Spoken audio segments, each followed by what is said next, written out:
Blessings, everyone. Welcome once again to Presence of Light with Charlie Riverman Bergeron. It's a joy to be with you again at 3:30 here on Wednesday. This time seems to be working out fairly well for me, and although I haven't sent many of my messages to my blog or things, my life is filled with a lot of strangeness these days, and so it's a matter of getting used to strangeness. Today's topic is affect with an A or effect with an E. And that triggered me this morning when I read those words in somebody's comment. And I didn't read her article because I wanted to sit, what does affect and effect mean to me? And how I realize that all of us are dealing with those two words. Hello, Chase. Pleasure to be here with you. So, this conversation today is really about coming into our own self, our true self. And many of us may not know what that is because we've been taught since childhood to be something that somebody else thought we should be. It doesn't mean that it's good or bad. It's just called teaching. And we've created teaching to allow for civilizations to have what I would say, if in its best, a wholeness. Although today in this world we're seeing that the wholeness is not only not holiness, it's not whole, it's becoming quite a challenge for all of us to really look at life from a positive station. So we're all in this together, whether we're on the front lines of the Ukraine or uh, Gaza or the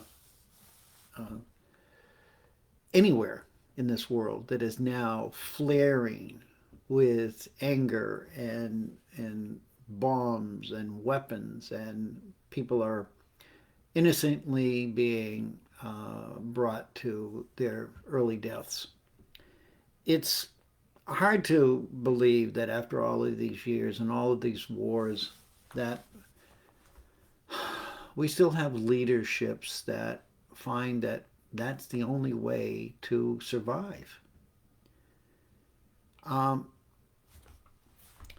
I'm not necessarily uh, someone who doesn't understand that there is a limit to what we put up with from somebody else and try to seek a correction or a middle path to get there.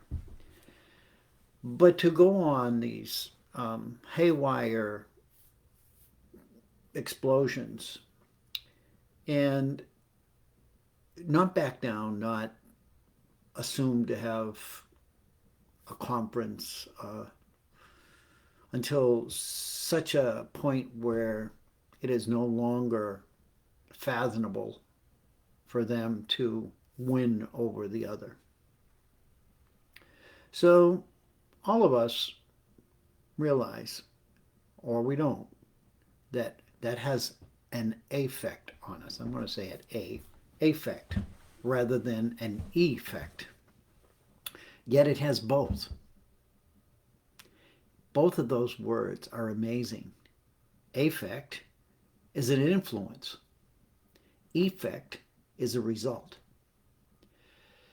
So when we look at our lives and tap into the wholeness of what life represents, nature is part of that. Thank you, Chase. Nature is part of that.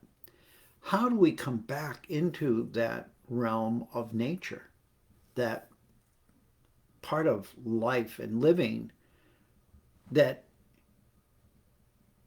it was intended for? So this all made me look at my own roller coaster ride. through the emotions and through the 1 minute I'm angry, or 1 minute I'm frustrated, or 1 minute, and I'm noticing as if I was watching the energy of Mother Earth, the Schumann resonance going. My whole body is going through that, and I assure that most of you probably feel the same thing. So how do we pull ourselves back into what I call the wholeness, the true heart, the true self, and look at those things and be able to see when those things are sending a signal? And then when we see that signal, take a pause. Rather than diving in and trying to analyze it and fix it in that moment, step back and take a pause, take a breath, a moment of silence. And know that in that moment of silence, if we can still the mind, then we can connect with our hearts much more clearly, and we can come to a resolution most of the time that is not as judgmental as it was first presented to us by our brain. So all of this is important for each and every one of us. One of us is about nature. You're talking, bringing nature into the conversation. It's all about nature. We are part of nature. We're not separate from nature. We are water beings. If there was no water on planet Earth, there would be no human beings. Period. I don't care what anybody says. Show me a human without water in its body. It's not alive. So what we've forgotten over all of these years is that we're part of a greater whole. And we can't rule like we think we can. That's a fantasy. That's an illusion. We are living in an illusion where people think they can govern and control all of life to the point where they want to create light, and I believe they can right now, in a laboratory with no humans involved.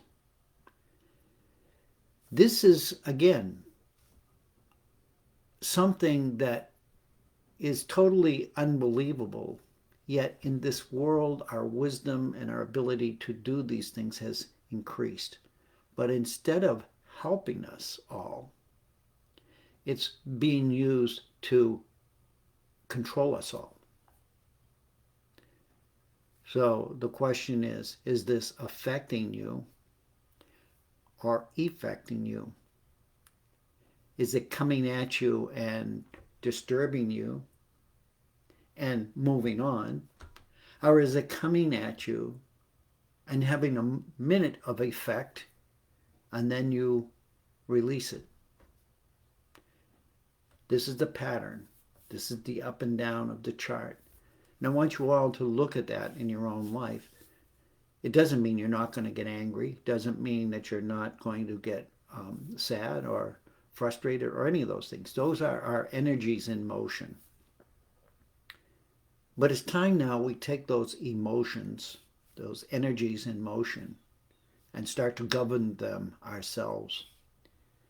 Take them out of the reach of those who are broadcasting, who are signaling us, who are sending those frequencies of energy to us in thousands of ways. There's not one that's better or worse, but there's so many ways now they can do that without our even knowing, that we become sort of guinea pigs for a new world. I don't want to be a guinea pig. I'm a human being.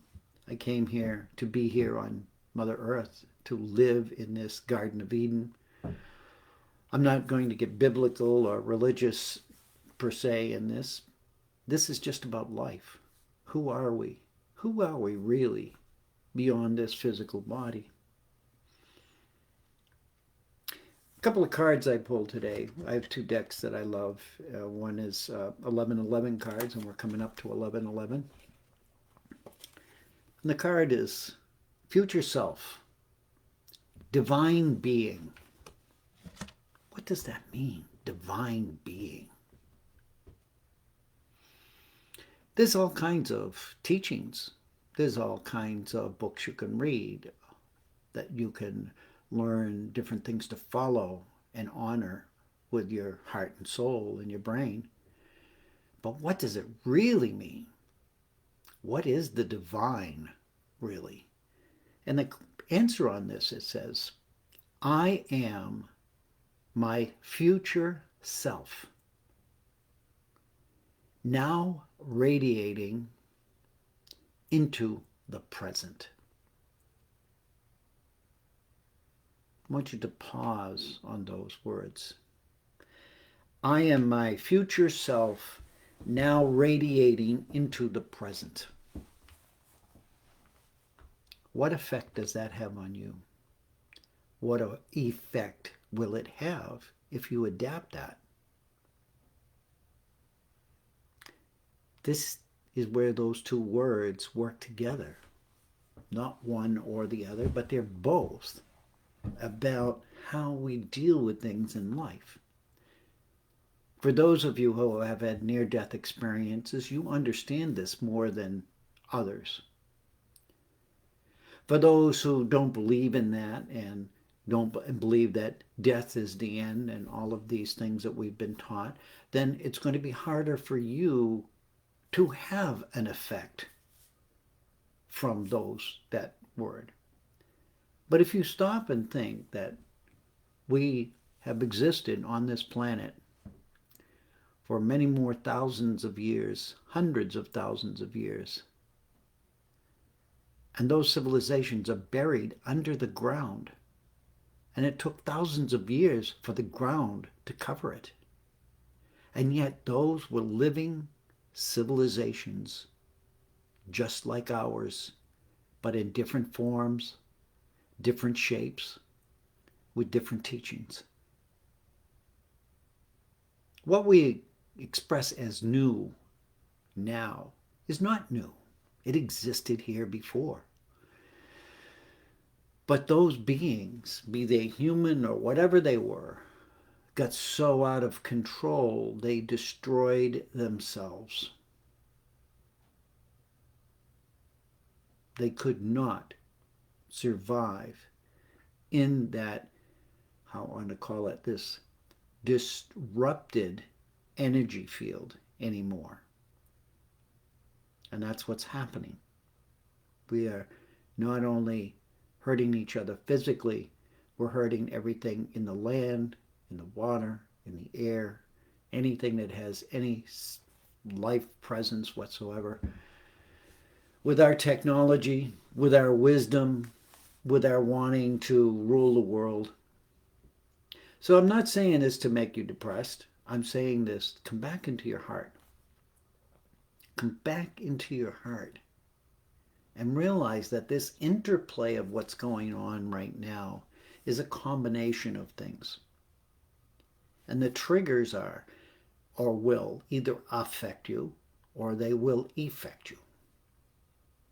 And we have to become aware of when that's happening. Because in that moment, our brain has been taught to react quick. And when somebody makes us angry, we're liable to spit something out of our mouth that is going to create a war between the two people or a separation. And then we may reflect on it and say, oh, I'm sorry, I wish I never said that. And we go into regret. So you go up, you go down. Here's the spike in your energy field. Let's come back and look at our energy field and start to learn when it's being triggered. And then decide, is the trigger positive or is it negative? Or is it neutral? Neutral is in the middle. If we're in neutral, then we can see both sides. But if you're in one side looking towards the other side, you're not going to be able to make a peaceful connection. So This is message for all of us. And today this has been my message, is to know that many millions of innocent people are being triggered every minute. And know that if they could have had a second chance, had they thought before they spoke, had they thought before they wrote, what would it be like afterwards? Would there be peace, or would there be war? We'll just put it blunt in the duality. This is a world of duality. The middle is peace. The middle is harmony. The middle is a reflection of each other that we see and we can get along with. And that's what we need to return to. Can I look you? I want to put you in line in front of me at the grocery store because you seem to be in a hurry. Can I, stop and let you cross the street? Simple things, not massive things. Giving respect to another person has an effect on your energy that you're not consciously aware of. It's uplifting. When somebody cuts you off at the intersection, when somebody cuts in front of you at the grocery line, it triggers you. Not positive, it triggers you in negative. It's that simple. That simple. If we can start looking at that and rearranging how things affect us or effect us, then slowly but surely we'll gain a sense of power within ourselves, but not power in the way of power over somebody. It's about the true, natural, divine power that we are. The other card I pulled today is from Shanti Gabriel, it's about Archangel Gabriel cards. They're beautiful little cards. And the message is, gently and with love, honor yourself.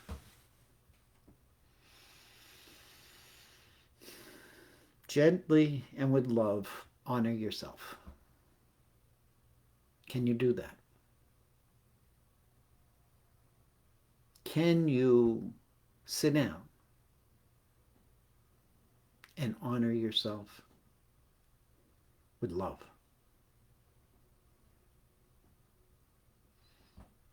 I pause because I know in my own life, for most of my life, it was the hardest thing I have ever tried to do. Oh, it was easy to love other people or, do that, or because I wanted something. I would use love to get things, or the semblance of love. But I didn't really understand what that was. Most of us don't, because most of us growing up didn't get a lot of what we would call love, or we got love in a very distorted way. And it was more important to achieve and get money and houses and cars and all of this possession rather than love. Here we are at the turn of the world, if you will. The future is not ours, many of us, to see from a living place. But we have an opportunity to keep it living. We have an opportunity to realign ourselves to the highest level of the energies of this planet and the energies of this universe. which our ancestors knew about thousands of years ago. And they worshipped it in their perhaps tribal ways, but they were sacred. They held life as sacred. I don't need a religion to make me sacred. I don't need a priest or teacher to tell me that you are worthy. When I speak at these talks, I come from my heart. And I want you, each one of you, to know that everything you have really thought about in a positive manner may not be achievable all at once. But when you set your vision, your inner vision, in that direction, and you realize that there's an effect and an effect, then you stay between those two guidelines. They're sort of like the curbstones on the road. They keep you from just riding off the road. They give you a little bump to let you know this could be dangerous. So I just want to thank you all for everything that you do in your lives.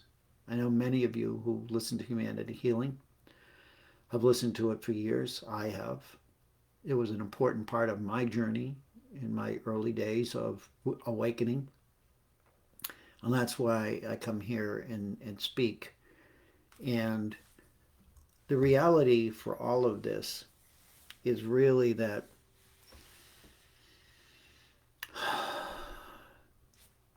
it's about lowering the volume,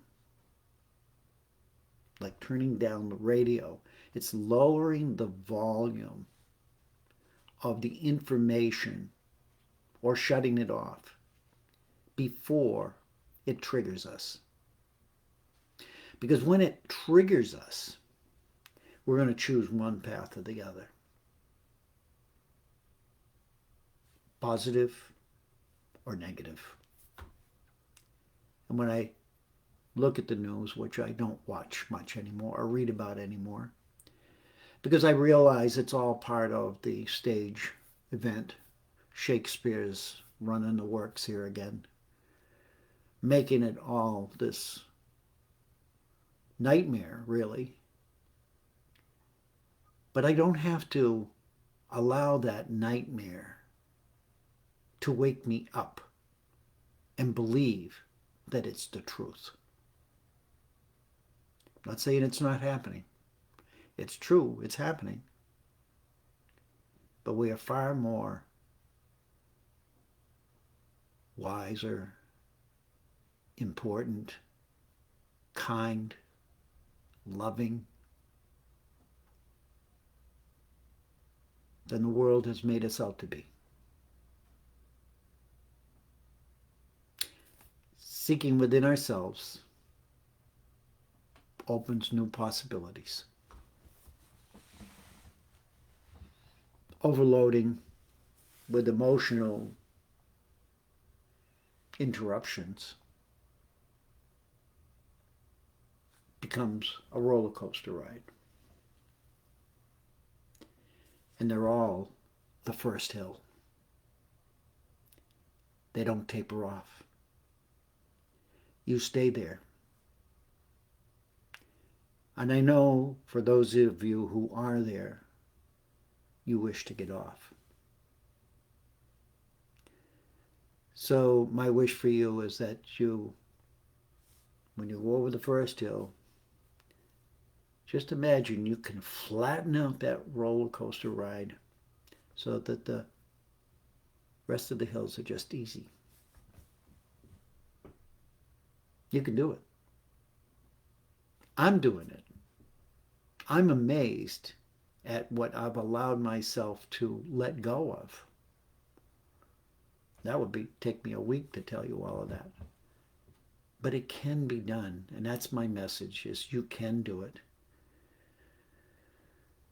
each one of you, doesn't matter what your religion is, what your teachings are, what your language is, where you came from, what your ancestors did, you all equally have the ability to uplift your life and help others to do the same. I love you all. I thank you all. I respect you all. I am you. You are me. We are unity. One heart, one love. For how long? Forever. May what I've said today trigger in you something that's positive. If I had a magic wand, I would use it. It's probably why they won't give me one. And probably a safe choice. We'll see you again next Wednesday, same time, 3:30 here on Humanity Healing. Last week I somehow ended up on my own page broadcasting, but that's life. We just look at it and just say, oh, okay. Let's not beat ourselves up about all of this. Get the messages out there. And I want to tell you, each one of you have got messages to get out there. Please do. Even if it's only to one person, that one person starts the chain of events. Love you all. Bless you all. We'll see you next Wednesday. Much love.